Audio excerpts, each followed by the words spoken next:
I'm Kara O'Donnell, and this is County Board Wrap-Up, our deep dive into some of the key actions taken by the Arlington County Board at its monthly meeting. Today we're joined by County Board Chair Katie Cristol and Board Member Erik Gutshall in his premiere performance here on County Board Wrap-Up. Welcome to both of you. Good morning. It's great to be here. Today we're going to talk about the county manager's proposed budget for fiscal year 2019, which begins on July 1st. We'll get an update on the General Assembly's legislative session and how it's going to impact Arlington. And we'll also talk about a controversial residential development that the board approved in North Ballston, transportation improvements for Columbia Pike, and the board's decision to help finance a new affordable housing development near the Metro in Roslyn. Let's dive right in. Of course, it is budget season, and the manager has proposed his budget for fiscal year 19. Where do we stand? What was the reaction to the budget, and what kind of year is this going to be for Arlington? You know, I think our manager said it well. He said, there is never a time that the budget is easy. This year is hard. And that really characterizes what we'll be talking about for the next couple of months. Because of the challenges of a high office vacancy rate, we are growing our revenues slower than the county government might otherwise grow just to keep up with demand. Basically what that does is it creates a gap, $20.5 million to be precise. So the manager has proposed cuts of some positions and services, in some cases some proposed increases in fees that are assessed to our residents. But the board did take a vote on Saturday to advertise the current tax rate, which basically means we can go no higher than the current tax rate. It was a divided vote on the part of our colleagues, 3-2. Essentially, it's really kind of a signal of how much appetite we have to assess risks or talk about expansions. I do think we are pretty clear, the five of us, in intending to keep the tax rate steady this year. Okay. Now, you mentioned the office vacancy rate. You know, we're in an era, people assume Arlington is very prosperous, you know, one of the wealthiest communities in Virginia. We have very low unemployment, that kind of thing. But this office vacancy rate, we've been hearing quite a lot about it. Now, it is down from its high point, Right, which I believe was 21.4%, around that. But it's a long process. Correct? Indeed it is, and it's a great point. That's exactly where we're seeing the softness that's making this budget a little more challenging. The office commercial vacancy rate is still high, 19.4%, and that's the result of a lot of things. We still think and we still know Arlington is a really desirable and competitive place to do business. As you mentioned, we have the lowest unemployment rate in the Commonwealth, which we're very proud of, about 2%. But there are fundamentals in how this country, and in fact the globe, does business, increasing amounts of teleworking, for example, lower per person utilization of office spaces. We see things like hoteling going forward. And of course, we're still seeing some of the consequences of base realignment and closure, which happened less than a decade ago, all of which is adding up to a sustained vacancy in our office sector, and that does lead to lower revenues for us. And in Arlington, we're very kind of unique, actually, in that we have more or less that 50-50 in terms of commercial taxes versus residential property taxes. And we want to keep that because that keeps things more affordable for our residents, correct? So that's what leads to that quandary, shall we say. Well, one of the main things we want to do is make sure that we maintain our AAA bond rating. Mm-hmm. This is very important because as once we've dealt with the budget and the board, and I would say I, as a new board member, am looking very forward to the opportunity to really dive into the details over the next 6 weeks to figure out, what are the individual line items that represent our priorities and the priorities of the community, and making sure that we will balance the budget as the manager has proposed for us. But in keeping that AAA bond rating, when we get into the capital improvement plan, our CIP, and we're looking at what kind of infrastructure improvements are we going to be able to fund, being able to borrow at that lowest rate is very important. So our fiscal austerity and the way that we have always managed our budgets has given us that opportunity. Mm-hmm. And then, of course, we have some new spending needs with Metro and with county schools that kind of all adds to this perfect storm of, I think I heard the manager call it an austere budget. So where do we go from here? Yeah, so we take this austere budget out to the community. It's now posted online. People can follow all of the details and all of the process at budget.arlingtonva.us. The county board just yesterday launched our first of 11 work sessions. These are opportunities for us to really take deep dives with the departments to understand their work and to understand the changes to their budgets. It's important to know, and we talked about this yesterday with the Department of Human Services, that it's not just cuts. A lot of it is reprioritizations and reallocations. And I think the departments, along with the manager, have done a good job to adapt and adjust, not simply cut in an unthoughtful way. So we'll dig in across these 11 work sessions. They're all available to watch online, either live or after the fact. We'll visit with many of our commissions to get their advice, and we'll be having a lot of conversations with residents. There's a survey that people can find on that budget webpage as well as on the county board webpage to react to the manager's budget, let us know their thoughts, and we will have two open public hearings in April, one on the budget and one on the tax rate, so that people can come and give comments in person if they like. Okay, well, I'm sure we'll be talking about this for quite some time in the coming months. And of course, Arlington's budget is impacted not only by the economic conditions here in the county, but also by state and federal economic and legislative developments. And the General Assembly was nearing the end of its session, and we've seen a lot of changes since we last spoke last month about what's going on in Richmond. Let's talk a little bit about that. Indeed we have. And you know, I think the average Arlingtonian might be surprised to learn exactly how much of our budget really is affected by goings on in Richmond. Not just in the macro sense, sometimes in pretty literal ways. A great example is the transient occupancy tax. We were thrilled yesterday to see that bill clear the House. Its House of origin was the Senate, so we're pretty well on our way. There are one or two more procedural things to clear. Right, knock wood. But that is a tax that is assessed on hotel guests, and it's money that we have partnered with the Arlington Chamber of Commerce to ensure is rededicated to transit and tourism travel and tourism promotion, which is a really important stream of revenue and revenue. Tourists take transit, so you know also, that works there you too. go. Good point. We wish that money could be dedicated for transit. It will not be dedicated for transit, and whether there is money to be dedicated for transit is the big issue for not only Arlington but for the entirety of the region with regard to Metro. So that is one of the bills we are following most closely without getting too much into the legislative sausage-making weeds. The fact of the matter is there is a bill out of the Senate and a bill out of the House, and we are now in the process of trying to see them reconciled. We hope in a way that puts Metro on a sustainable path to permanent funding. Let's hope, because that, as we have been talking about for what seems like an eternity now, that is really the big question going on right now is Metro funding for this region. Okay, well, we're going to take a short break right now, and when we come back, a much-needed opportunity for home ownership is coming to North Ballston, and the board votes to finance affordable housing near Roslyn Metro. Stay with us.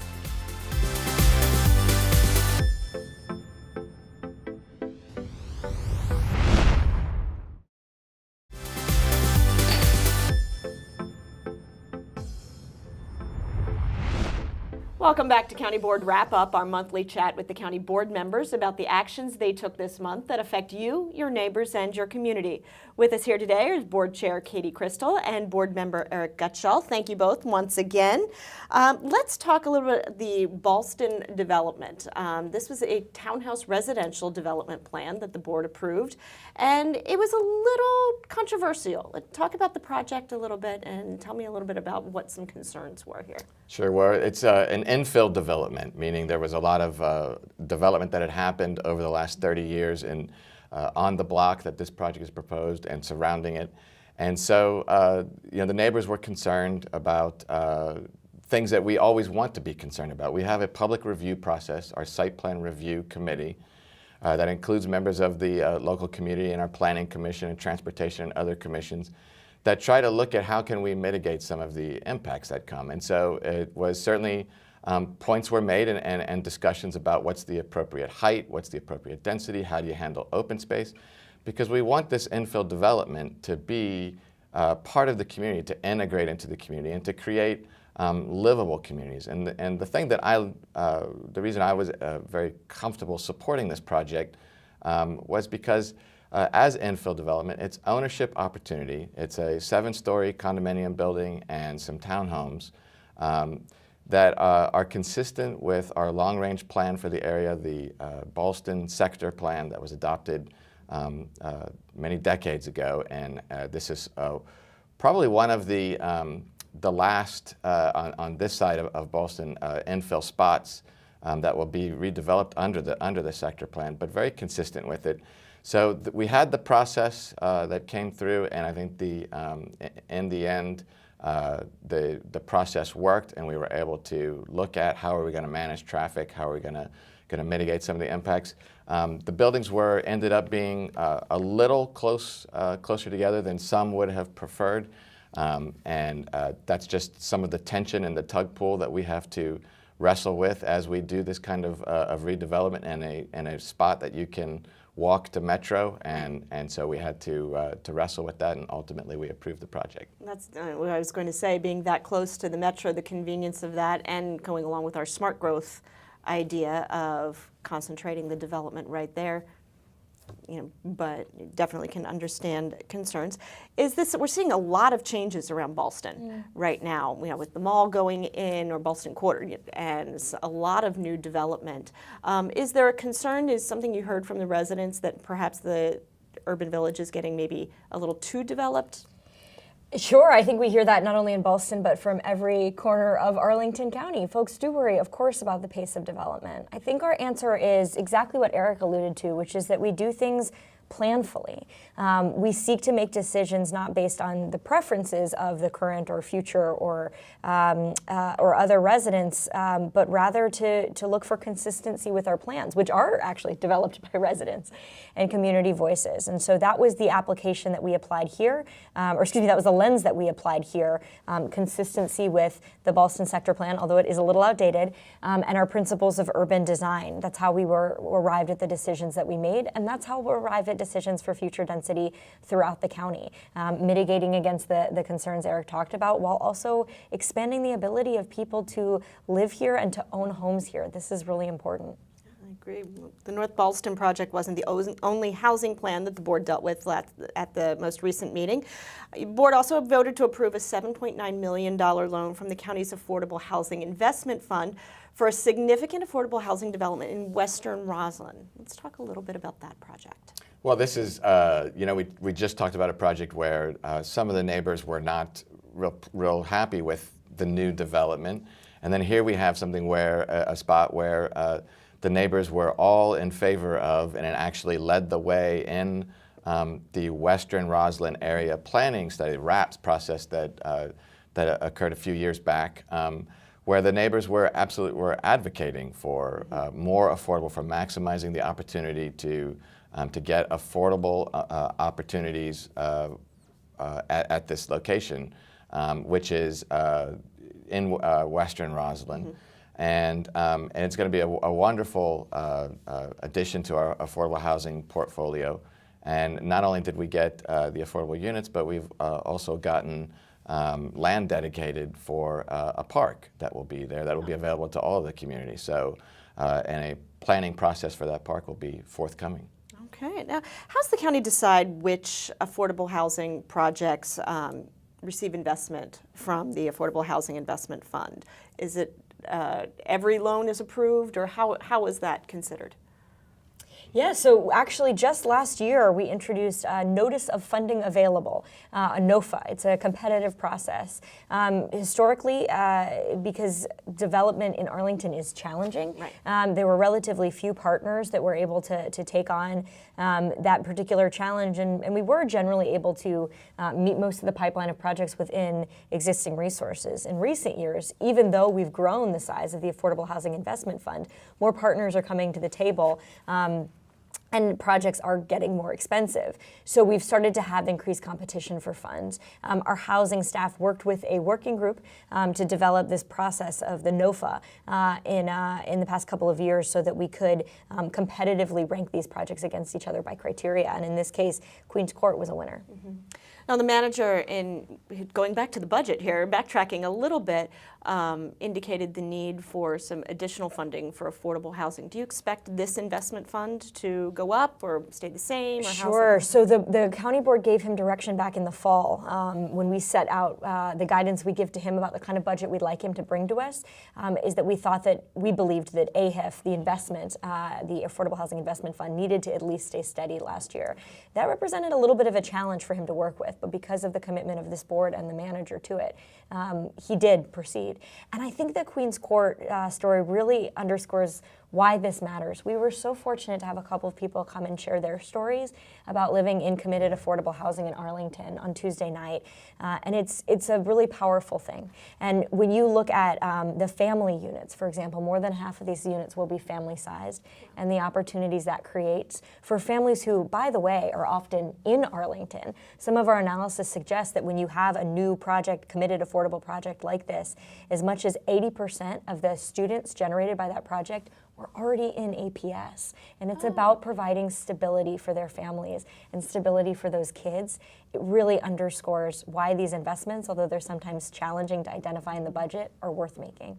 All right, well, thank you very much. We're going to take one more quick break, and when we come back, I'll ask the board members about how a contract they approved to improve the intersection of South Walter Reed Drive and 12th Street fits into the bigger picture of county efforts to improve transportation options along the very important Columbia Pike corridor. Stay with us.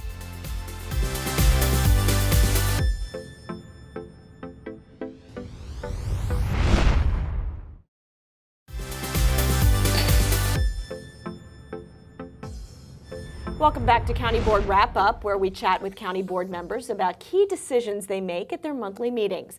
Joining us today is County Board Chair Katie Cristol and Board Member Erik Gutshall. Thank you both once again. And let's talk, there was a contract approved along Walter Reed Drive and 12th Street South for a bike boulevard. Tell me a little bit about this. This sounds very intriguing. Absolutely. So this is one of several projects we've been pursuing to basically make biking more comfortable along Columbia Pike. We know this is a heavily traversed route. We know it's a community full of people like myself. I live on Columbia Pike, interested in alternative forms of transit. It's the most highly bus-trafficked corridor in the Commonwealth of Virginia. And so there has been a desire starting in 2013 to make biking more manageable along the Pike, starting with the creation of these bike boulevards. They include pavement markings, erecting signage, directing people largely along 9th Street South and 12th Street South, creating parallel routes to the Pike itself. So this isn't in the road existing Pike itself, it's alongside? Exactly. Okay. As this community well knows from a lot of conversation, there are some real demands on that pretty limited Yes. right-of-way on Columbia Pike. And so in some places we try to create the bike facility within that main roadway. And the decision was made in 2013 that the best way to move people safely and comfortably, because we know that's really important when it comes to whether people will choose biking, the best way to do that on Columbia Pike was through these parallel bike boulevards rather than on the Pike itself. Okay. And how long will this stretch of bike boulevard be? Do you know offhand? Eventually we're trying to create about 4.3 miles of a bike boulevard. Okay. So how does this fit in? I know we have talked, I feel, ad nauseum for years now about different transportation improvements along the Pike. As you said, it's one of the most heavily traversed areas, not only in Arlington, but probably throughout the entire Commonwealth. How does this particular venture fit into that? I think this project is actually exemplary of our overall approach to how we do transportation planning in Arlington, which is it's about every mode of transportation that we can think of. So rather, we want to make things safer for pedestrians to walk places, the more people that can walk to where their destination or walk to transit. We want to make things easier for people to bike, because we've seen how cycling in Arlington, even for families, has exploded, and that's a great thing, because everybody who's on a bike is not in a car on the roads, right? And so this is about expanding options and looking at Columbia Pike as the corridor, not just the car travel lanes, the vehicle travel lanes, but actually a broader corridor for multiple ways for people to get where they need to go and go about their busy lives. I know there's always been talk about having Columbia Pike be kind of Arlington's Main Street, for lack of a better way of putting it. You know, you have that kind of blend of the old and the new. Absolutely. There's so much character along the Pike. How does this fit in, and how are we progressing, I think, to making that Main Street idea reality? What a great description of what we're trying to achieve. And interestingly enough, we did take also action at a recess meeting on a resolution to designate this area of Columbia Pike so that it could compete for a state grant program called, I think, Main Street programs, yeah. And I do think absolutely that ethos is so important, whether we talk about placemaking with the Columbia Pike Revitalization Organization or our investments in our transportation infrastructure, as Erik was describing. But as we think about the frontage of Columbia Pike itself, right, the streetscape, to use a wonky term, what we're really trying to do is create an environment that welcomes walking and maybe parking once and then getting your shopping done. Really trying to create wider sidewalks, better trees, better street lights, more welcoming bus stops, and you're seeing that in phases, right? Whether it is with the multimodal plans for the Pike, whether it is with the undergrounding of utilities, whether it is with some of the work that CPRO is undertaking with beautification, which matters too. As our executive director of CPRO likes to say, you start with the petunias, right? Get that aesthetically welcoming environment, and then the county, of course, is working on the infrastructure to match. Ultimately, this is part of the vision of our Columbia Pike Neighborhoods Plan, right? That we want to have this corridor, and we know that private investment will follow public investment. So this is just one of many projects, and there's a lot more investment that's to come in the Pike. But as we go bit by bit, I think we're going to see that the Pike will realize its future. All right. Well, sounds like a perfect place to leave it for this particular edition. That's it for this month's County Board Wrap-Up. Thank you for joining us today for some of the behind-the-scenes information on decisions the board took at its February meeting. Thank you, Katie and Erik, for walking us through those actions and giving us some insight into how you make your decisions.